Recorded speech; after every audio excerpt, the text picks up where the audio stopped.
Hello, this is Danny Raymond, the voice behind Ray's Guide. This week's Inside Star Citizen was a bit of a surprise considering all the rest that is going on, but in fact there's a way it all ties together if you look long enough.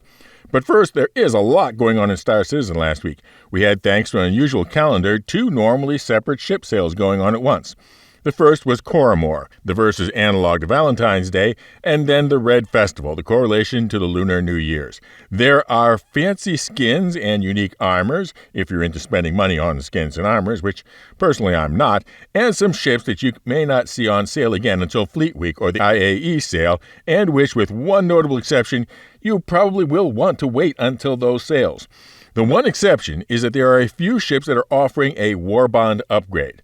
Those are the 400i, the 600i, and the Carrack. So if, 1, you actually want these ships, or a ship more expensive than them, 2, you actually have a less expensive ship with either lifetime or 10-year insurance, and 3, you want to spend new money rather than store credit, then there'll be a reason to pull the trigger with any one of these 3 upgrades. Along with the sales, there's a free fly event through the 15th. So it's an opportunity to let your friends fly around the verse for free so you can tell them over and over again how it is going to be really so much better in another couple months, which I know has been the case with every other free fly event, but this time it really applies because we've seen the first roadmap update last week to include the 3.23 release, and even though we've had all these things teased individually, seeing them all together and officially on the roadmap is impressive. Just think of the number of items on this list that would have been the keystone feature of other more typical quarterly release. The new character customizer, distribution centers, a new HUD, personal and instance hangars, a reworked Mobiglass, an entirely new loot system, 3D FPS maps for many locations and ships, new cargo hauling missions, a new blockade runner mission type, a new player interaction experience, Iron Man-style EVA, hostility based on reputation, which will be key in Pyro, the reworked star map, item bank and unique item recovery, freight elevators, master modes fully in the PTU, and dynamic crosshairs. And, as they pointed out, this list is likely to grow. In some respects, I feel a little sorry for some of the features like blockade runner missions, as they are likely to be lost in the hype about all the others. But 3.23 is going to be huge. So huge, I think we should remind ourselves that the feature list is actually for the 3.23 branch of development, and simply from a managerial perspective, they might likely break it down into a 3.23.0, a 3.23.1, and maybe even a .2, because imagine you're an Evocati, and CIG gives you an NDA release and says, "Here, folks, the testing focus for this build is these 17 new major features. Be sure to give them all a thorough workout and report." Of course you can't.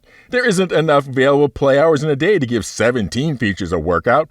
So don't be alarmed if it gets split into a couple of double dot releases. It just makes complete sense that it would be. Which brings me to the Inside Star Citizen on branding, which seemed like an odd choice considering that it hadn't been that long ago that we had an ISC on branding, and there's so much other news going on, which we will undoubtedly see in the upcoming further weeks. But the first half of the segment reminded me of how much effort they are putting into the elaborate branding documents and precisely mimicking the real-life corporate branding guides I've seen in my life from real corporations. The degree of effort that they are putting into these fantasy corporations is impressive and reinforces something that I have said in my video about organization, that Star Citizen is a game in which there is institutional power in governments, corporations, and their alien counterparts. Is a big, complicated world, and we are just citizens in it. Even our 1,000-player org is nothing by comparison. And I think from a substantial subset of the comments about my video about organizations, that many of people are wishing that Star Citizen was their chance for them to become the major player in the game that their EVE Online corporation lost out to others. But Star Citizen is not EVE Online, and I think that's a good move by CIG for exactly that reason. If even the biggest org is still small potatoes in the scope of the verse, then the small org does not have to feel that it has lost in comparison to the big org, because even the big org does not really call the shots in the verse. Crusader Industries is going to regard your 1,000-player organization as a customer, maybe a major customer, but nothing more than that. certainly not a rival or a partner.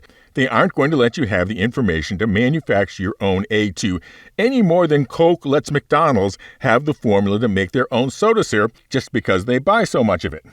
Now, when ISC segment got interesting was when they switched to graffiti and the tattoos of Pyro, and by extension, the very Pyro-ish derelict outposts, and it became clear that the same identity mindset was being applied to the gangs of Pyro. And it serves as a reminder that also Pyro has an institutional power structure. In fact, a very complicated one, and that will be playing within that power structure of gangs. Maybe there is a Star Citizen planet out there where you will be the sole authority in, but the gang-controlled planets of Pyro is not it. The major planets of Pyro are mafia states run by criminal gangs. That's an important difference. So, for example, in base building, people have been presuming that Pyro will be the lowest security third category of planet. So this is no protection other than what you build. There's shields, anti-air. Players can disable the shields by getting close to them and destroying them. High risk, high reward. Since there's no taxes, no protection fees, you get a high return on the resources that you collect. And while some planets there, for example Pyro 1 and 4, might be, the planets with sizable gang control, Bloom, Monarchs, and Terminus, are likely to care quite strongly whether people are settling who are not approved and pay protection money to them, and thus more fitting in the middle category.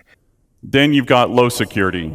So again, you must purchase the land. It's owned by an independent corp, gang, or faction. Again, you don't have access to all the best resources on the planet. The base is vulnerable. AI NPCs will show up and protect the base if it's attacked. The protection will escalate over time. Player can also build defenses to help mitigate this as well. And then it's medium reward, medium risk. And then there's nothing that says that all the planets in the solar system have to be in the same category here. Another hot topic is the dynamic economy, and those looking how to make the economy more dynamic will have to think of something other than the players to be sources of movements in prices, because players, even large groups of players, do not possess the economic ability to manipulate markets, which is exactly the worry that caused Chris Roberts to talk about that 9-to-1 ratio in the first place. So I guess the important thing to remember as Star Citizen moves forward is that we are going to be discovering what kind of game it becomes, but equally at the same time learning what kind of game it is not going to be. Everything that we imagined about it, what it could be like 10 years ago, can't all be the case, because some of it will be contradictory. Now, for an update on our giveaways, we continue to make progress towards our goal of giving away the Zippy Zazzy Zaftig Zephyr, the Zeus 2 cargo, as well as our larger goal, the magnificent multi-role mining meta, the Arasta. One entry per video, be a member for automatic entry or comment, including the secret word. And the secret word for this video is the name of either of the two holidays in the verse we have ship sales going on now for. Fly safe, keep it real, and I'll see you in the verse. This is Daniel Raymond for Ray's Guide.